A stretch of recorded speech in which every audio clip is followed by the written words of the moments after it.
ಬಾಲಿವುಡ್ನ ಖ್ಯಾತ ಹಾಗೂ ವಿವಾದಾತ್ಮಕ ನಿರ್ದೇಶಕ ರಾಮ್ ಗೋಪಾಲ್ ವರ್ಮಾ ಮತ್ತೊಂದು ನೈಜ ಅಪರಾಧ ಜಗತ್ತಿನ ಕಥೆಯನ್ನ ಬೆಳ್ಳಿ ಪರದೆಗೆ ತರಲು ಸಜ್ಜಾಗ್ತಾ ಇದ್ದಾರೆ. ಹೌದು, ಮುಂಬೈ ಪೊಲೀಸ್ ಇಲಾಖೆಯ ಎನ್ಕೌಂಟರ್ ಸ್ಪೆಷಲಿಸ್ಟ್ ದಯಾ ನಾಯಕ್ ಅವರ ಜೀವನ ಆಧಾರಿತ ಬಯೋಪಿಕ್ ನಿರ್ದೇಶಿಸಲು ಆರ್ಜಿವಿ ಮಾತುಕತೆ ನಡೆಸ್ತಾ ಇದ್ದಾರೆ ಎಂದು ಚಿತ್ರರಂಗದ ಮೂಲಗಳು ವರದಿ ಮಾಡಿವೆ. ಪ್ರಸ್ತುತ ಈ ಚಿತ್ರದ ಚಿತ್ರಕಥೆ ಹಾಗೂ ಕಥೆಯನ್ನ ಪ್ರಸ್ತುತಪಡಿಸುವ ವಿಧಾನದ ಕುರಿತು ಆರಂಭಿಕ ಚರ್ಚೆಗಳು ನಡೀತಾ ಇದ್ದು, ಬಾಲಿವುಡ್ನ ಪ್ರಮುಖ ಪ್ರೊಡಕ್ಷನ್ಸ್ ಹೌಸ್ ಒಂದು ಈ ಸಿನಿಮಾಕ್ಕೆ ಬಂಡವಾಳ ಹೂಡಲು ಮುಂದೆ ಬಂದಿದೆ ಎನ್ನಲಾಗಿದೆ. ದಯಾನಾಯಕ್ ಬಯೋಪಿಕ್ ಮಾಡುವ ಆಲೋಚನೆ ಬಹಳ ದಿನಗಳಿಂದ ಇತ್ತಾದರೂ ಕಳೆದ ಕೆಲವು ತಿಂಗಳುಗಳಿಂದ ಈ ನಿಟ್ಟಿನಲ್ಲಿ ವೇಗವಾಗಿ ಕೆಲಸಗಳು ನಡೀತಾ ಇವೆ.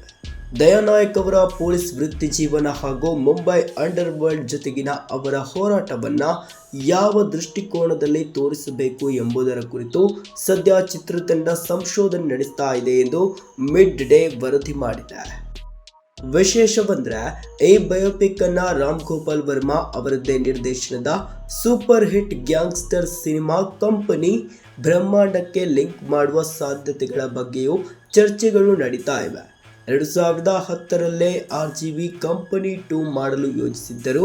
ಆಗ ಅವರು ಗ್ಯಾಂಗ್ಸ್ಟರ್ಗಳ ಬದಲು ಎನ್ಕೌಂಟರ್ ಸ್ಪೆಷಲಿಸ್ಟ್ಗಳ ಕಥೆಯನ್ನ ಇಟ್ಕೊಂಡು ಸಿನಿಮಾ ಮಾಡಲು ಯೋಜಿಸಿದ್ದರು ಮತ್ತು ದಯಾನಾಯಕ್ ಅವರನ್ನೇ ಅದಕ್ಕೆ ಸಲಹೆಗಾರನಾಗಿ ನೇಮಿಸಿಕೊಳ್ಳಲು ಮಾತುಕತೆ ಕೂಡ ನಡೆಸಿದ್ದರು ಎನ್ನಲಾಗಿದೆ. ಆದರೆ ಈ ಸಿನಿಮಾ ಸ್ವತಂತ್ರ ಚಿತ್ರವಾಗಿ ಮೂಡಿ ಬರಲಿದೆಯೇ ಅಥವಾ ಕಂಪನಿ ಸರಣಿಯ ಭಾಗವಾಗಲಿದೆಯೇ ಎಂಬುದನ್ನು ಇನ್ನೂ ಅಧಿಕೃತವಾಗಬೇಕಿದೆ. ಸದ್ಯ ರಾಮ್ ಗೋಪಾಲ್ ವರ್ಮಾ ಅವರು ಚಿತ್ರರಂಗದಲ್ಲಿ ಮತ್ತೆ ಸಕ್ರಿಯರಾಗಿದ್ದು, ಸಿಂಡಿಕೇಟ್, ಸರ್ಕಾರ್ 4 ಸೇರಿದಂತೆ ಬ್ಯಾಕ್ ಟು ಬ್ಯಾಕ್ ದೊಡ್ಡ ಪ್ರಾಜೆಕ್ಟ್ಗಳನ್ನು ಕೈಗೆತ್ತಿಕೊಂಡಿದ್ದಾರೆ. ಆದರೆ ಎನ್ಕೌಂಟರ್ ಸ್ಪೆಷಲಿಸ್ಟ್ ದಯಾನಾಯಕ್ ಅವರ ವೃತ್ತಿ ಜೀವನದ ಚಿತ್ರದಲ್ಲಿ ಯಾವ ನಟ ಕಾಣಿಸಿಕೊಳ್ಳಲಿದ್ದಾರೆ ಎಂಬ ಕುತೂಹಲ ಅಭಿಮಾನಿಗಳ ಮನದಲ್ಲಿ ಮೂಡಿದೆ.